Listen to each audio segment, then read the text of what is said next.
Y así está la situación. Cambiamos de tema. Este fin de semana ha existido un importante, podríamos decir, avance histórico para el Ecuador.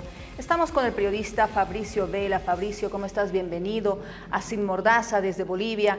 Y bueno, muchísimas gracias por tu tiempo acá en este contacto a través de lo que significa la versión online. Slava, qué gusto saludarla desde Quito, Ecuador. Entiendo que allá son las 8:20 de la noche, Así acá es. es una hora menos en territorio ecuatoriano. Les envío un abrazo a la distancia a ustedes, colegas y a los amigos televidentes de Bolivia. Dinos, Fabricio, ¿cuán importante es el resultado de este referéndum para el presidente Noboa? ¿Y podrá haber ahora una lucha, podríamos decir, frontal contra la inseguridad en Ecuador, como se espera? A ver, el presidente Daniel Noboa, desde cuando fue candidato presidencial, hay que recordar a la audiencia allá en Bolivia que Noboa encarna el resultado de un proceso de elecciones anticipadas, presidenciales y legislativas, luego de la disolución de la Asamblea Nacional por parte del presidente anterior, Guillermo Lasso, que activó esto que denominamos acá en el Ecuador la muerte cruzada. Es decir, se va a la Asamblea, pero también se convoca a elecciones anticipadas tanto de presidente cuanto de Asamblea Legislativa. Daniel Noboa llega con una propuesta fresca, se convirtió realmente en el outsider de ese proceso electoral. Con Daniel Noboa ocurrió un fenómeno que nadie lo explica.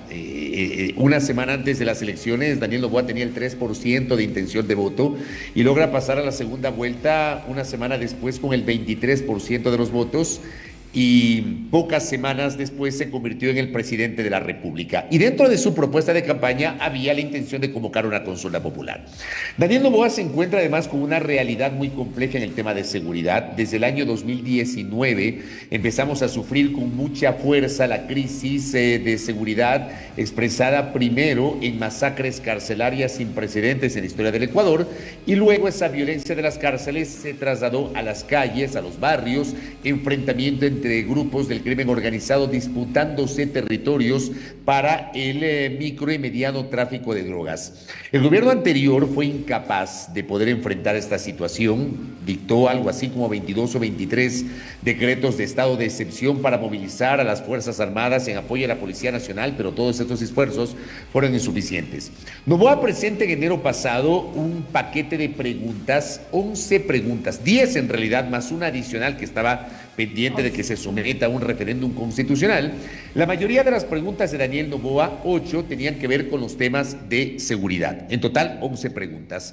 De esas 11, el pueblo ecuatoriano se expresa favorablemente en 9 preguntas, es decir, le da el sí a 9 de las 11 preguntas relacionadas con el tema de seguridad, pero le da la espalda al presidente Noboa en 2 preguntas vinculadas a los temas económicos.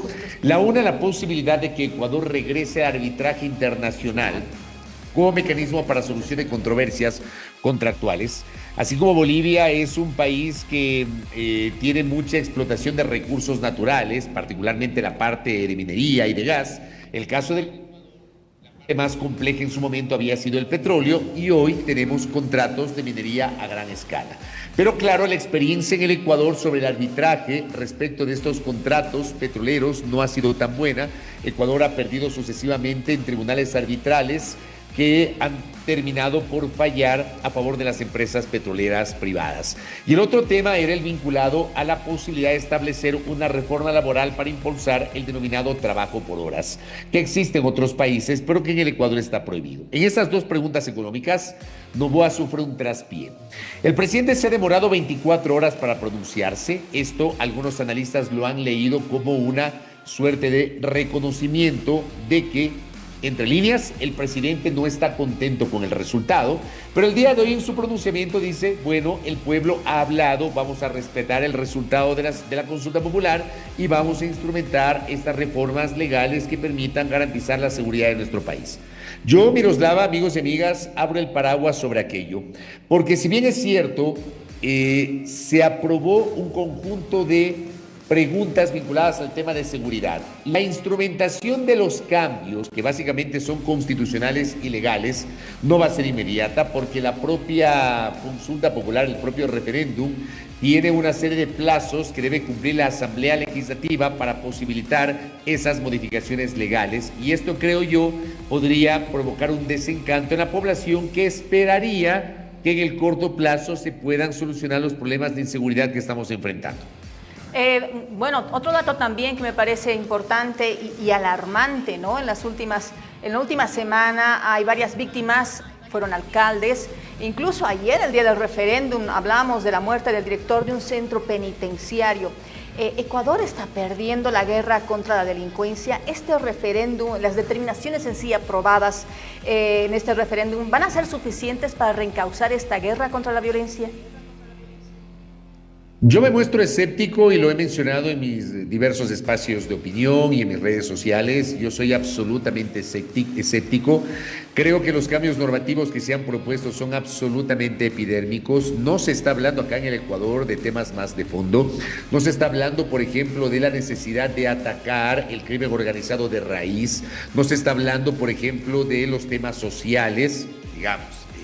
En esta lucha contra la inseguridad y el crimen organizado se han dado casos de adolescentes que han sido detenidos, responsabilizados de crímenes, de asesinatos, de sicariatos, de su vinculación con el tráfico de drogas y con otro tipo de delitos.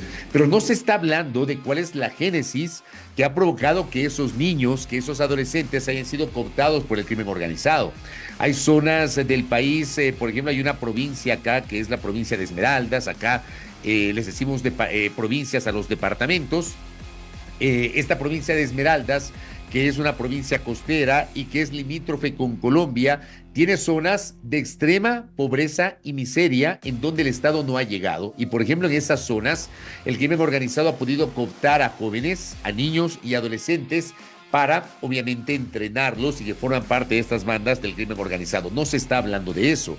No se está hablando tampoco de fortalecer más bien a la Policía Nacional con mayores recursos, con mayor presupuesto, con armamento, con equipos, etcétera. Creo que nos estamos quedando solamente en algunas medidas que pueden ser reactivas, pero no se está atacando los temas de fondo.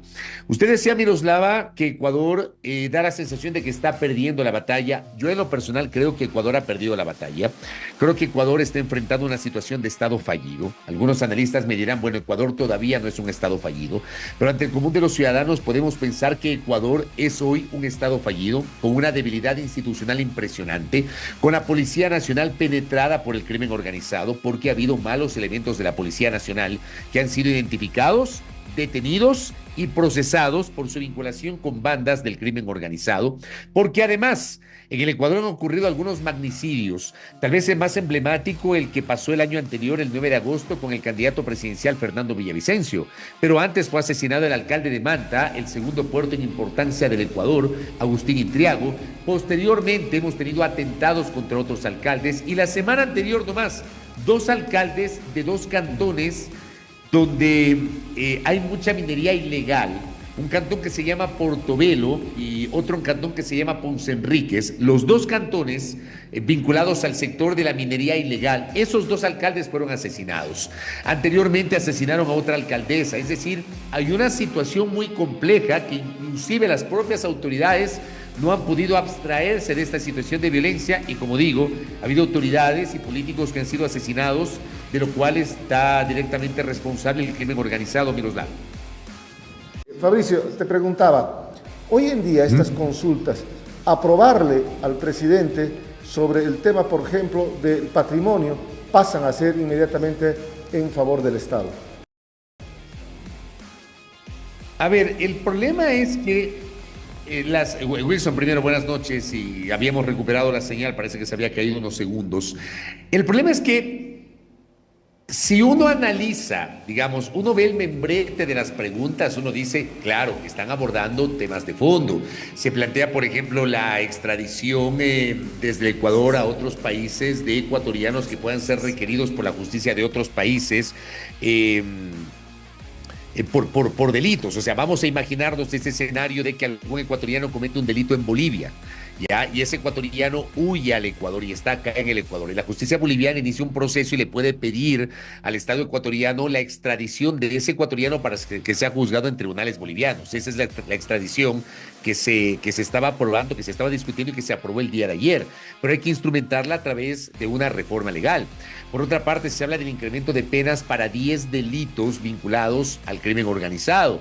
Por otra parte, se habla de lo que usted decía, Wilson, la utilización de las armas, de las municiones, de los explosivos que hayan sido incautados a los criminales para que estos puedan ser empleados por la policía y por las Fuerzas Armadas. Se habla, por ejemplo, de la extinción de dominio, es decir, que si mañana pasado comienza un procesamiento contra una persona sobre la cual se presume que adquirió sus bienes con dineros mal habidos, antes de que haya una sentencia penal condenatoria ejecutoriada, esos bienes pasen a manos del Estado. O sea, hay todo un conjunto de reformas que uno dice, bueno, son necesarias. El problema es que, insisto, en las propias preguntas, en algunas de ellas, solamente está la pregunta y se deja abierta la posibilidad de que la Asamblea Nacional pueda tramitar estos proyectos de reforma con base en una iniciativa del Ejecutivo. No es que se aprobó la pregunta y automáticamente esto en pocos días o pocas semanas ya entrará en vigencia.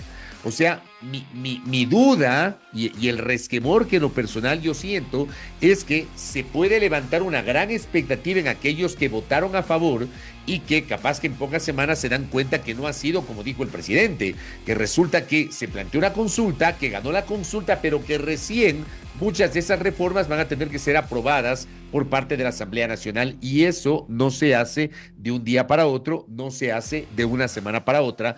Hay procedimientos que toman su tiempo en la función legislativa, más allá de que en las propias preguntas de la consulta se establece un plazo de hasta 60 días, pero nadie garantiza que la Asamblea va a respetar ese plazo si es que no se ponen de acuerdo los legisladores.